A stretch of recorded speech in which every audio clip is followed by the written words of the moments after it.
All right, cheers, fellow hop aficionados. So here is my third installment of the Hop Experiment 2016, and timely too because and I've just been reaching into the fridge and grabbing these things out as they come, and serendipitously I'm up to Josh Secaur's Victoria's Secret, or the Secret.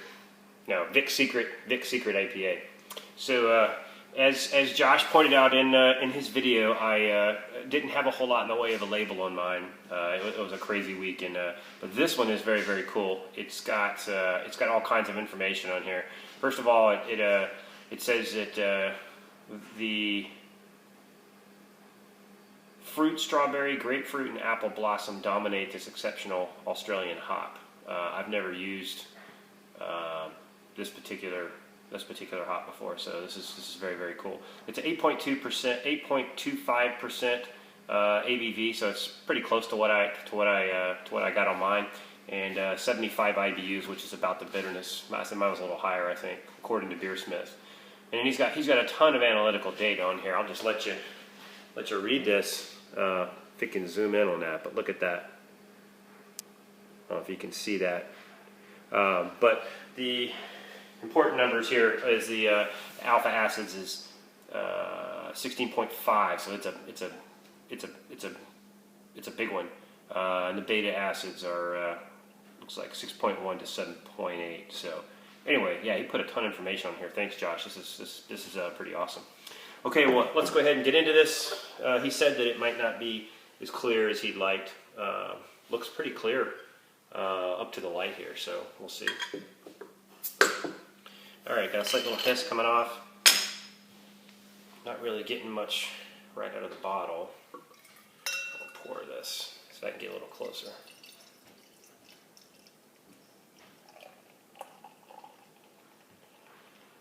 I think he said he keg conditioned his, so yeah, I don't see anything here at the end in the bottle. Don't see any crazies. Let's see here. So it's not really, I mean, it's got a bit of haze in it, but not much. This is actually a pretty, I don't know if you can see this through the light there. This is actually a really, yeah, you can see my finger back there. This is not bad on clarity at all. I think it's pretty good.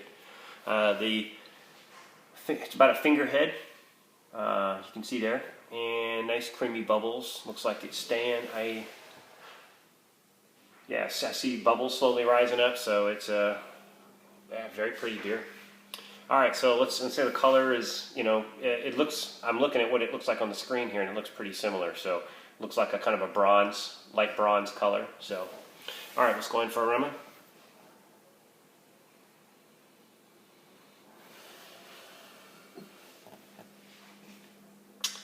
So fruit, strawberry, grapefruit, and apple. I do get the apple, and I do get the slight strawberry. This is so cool. I'm glad you put that information on there, Josh. I'm such a slacker. Because now that I read that and I smell it, I do kind of get those aromas. It's not like a strong hop aroma that you normally get when you think of IPAs, especially American IPAs. It is more, yeah, I can really smell the strawberry now. That's pretty neat. Yeah, it's very different. Very different indeed. So, okay, so let's go ahead and go in for a taste. Cheers, Josh.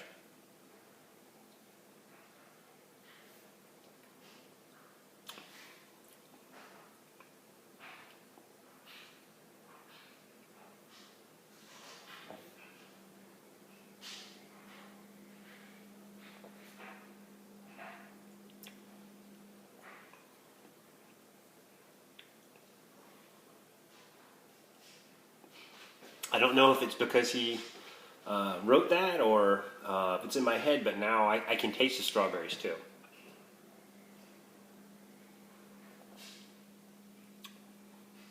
Okay, so just to kind of describe many different things going on here.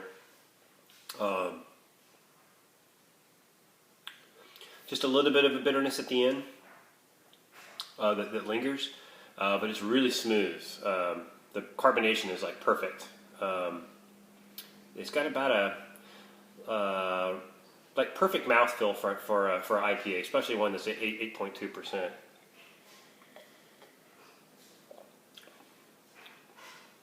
I think on mine it's 8.2%, and you get a little bit of a slight, at least I do, aroma of alcohol, but I don't. Maybe I get like a very slight tinge of alcohol on the nose, but I can't really perceive it at all.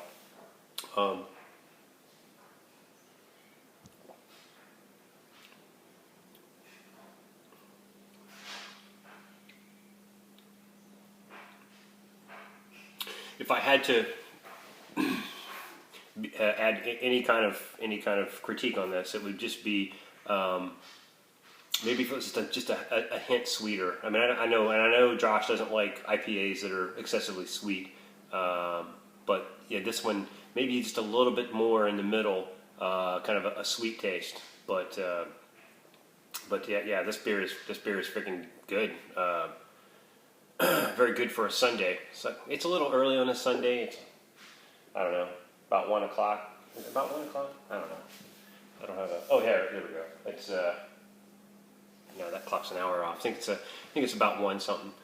But wow, this is a good beer. Good job, Josh. Yeah, and kind of like he said. With mine, I don't know that I would use this kind of as an early on bittering hop. I'd probably use it kind of late. That strawberry and apple, especially the strawberry, is like really cool. And maybe blending this with another hops, and I don't know, I'll get to try 6 more down the road here. Would make for some really interesting IPAs. So especially dry hopping with this thing would be very interesting. But very good IPA.